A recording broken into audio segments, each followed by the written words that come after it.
Hello guys, তো সবাই কেমন আছো? দেখো আমাদের ছাদ ঢালাই হয়ে যাচ্ছে আর কি, হয়নি এখনো, একটু বাকি আছে। বৃষ্টি হলো দেন একটু খারাপ হয়ে গেছে ওপরটা।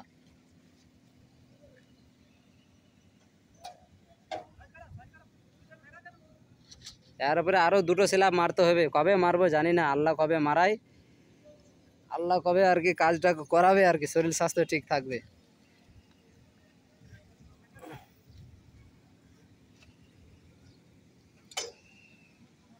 এটা হলো লিফট, 4 ফিট বাই 4 ফিটের লিফট।